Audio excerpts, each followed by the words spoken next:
This is that 2015 Ford F-150 from the other day that doesn't, the locking gas cap, it doesn't lock anymore.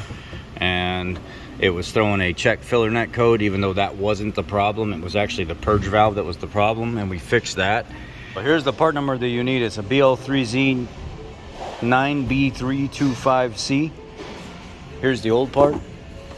This is the part you get. It comes in this box like this. There's the new part installed.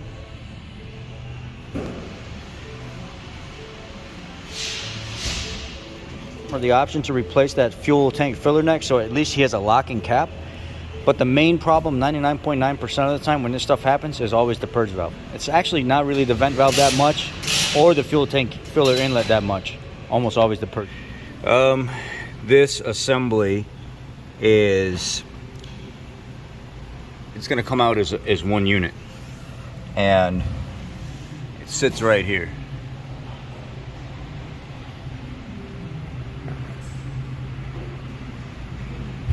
You've got a hose that goes over on top of the tank. Let's see if I can put my phone up in there.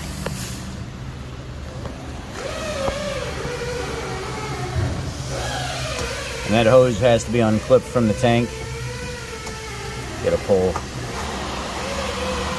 this off of there. And then when you look up inside this hole right here,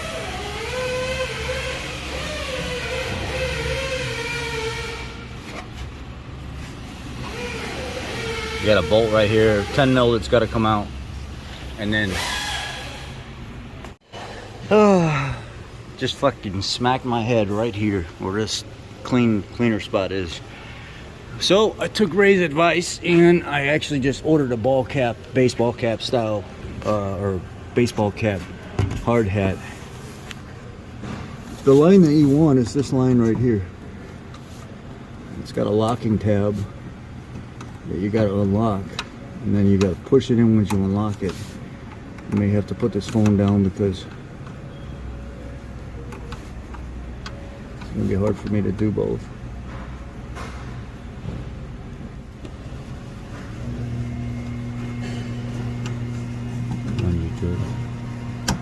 There it is, unlocked. Sorry for blocking it. You got to push in, pull out. There it is. That's that line that goes up there and goes out to the filler neck. You can see that shrimp that goes on the line. So now we'll have to work on getting the rest of it loose. All right, so while I was under there, I actually had to use like I want to say like a 14 to 16 inch 1/4 inch drive extension and get to the tube and like freehand it with one hand, guide the socket onto the clamp, and with the other hand use the little impact driver and loosen it up. And then I came out here and removed the 10 bolt from the bracket that goes right here, and this just pulls straight down out of the rubber housing. You just pull down on it, it comes out of the housing in the filler neck. And then I had to use a pry bar and go in here and get up underneath this area right here and pull this off of the tank. And when I got that off of the tank, this vent line is wanting to come with it. So I pulled that off of it goes on the thinner metal tube, and now it's free and you can kind of just fish it out of there and then reinstall the new one.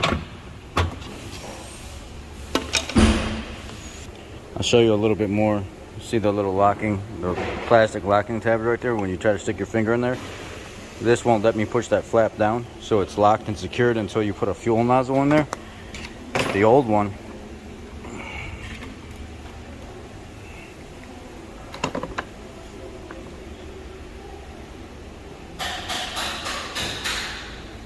the locking tabs are broke off. They're not even in there. And it lets me open it. It's not good. It should lock. It doesn't lock. Fuel cap is in. It's bolted down. It's all routed through. Now I got to get inside there and connect everything inside.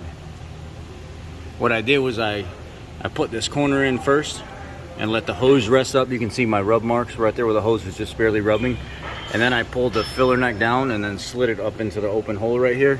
Okay, it was a little tricky, It's kind of a tight fit, but it went in. Now we got to connect it on the tank. Note to self, to get that last little rubber tube on top of the tank, take that 10 mil bolt out so you can maneuver it a little bit more, and then put the 10 mil bolt back in at the end when you get everything clamped down.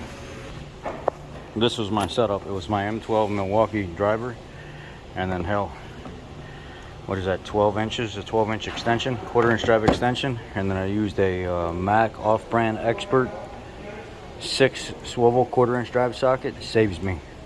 This thing saves me all the time. It's in. She's in. Now we can get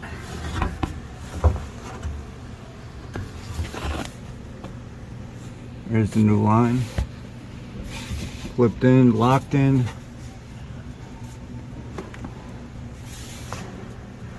The new filler neck with the clamp on it behind the rib. Just put the drive shaft in, get it all tightened down, and good to go. Test drive went well. No check engine lights, no nothing. Passed evap test, cleared a couple of the monitors, just needs to be driven a little bit more. Job well done.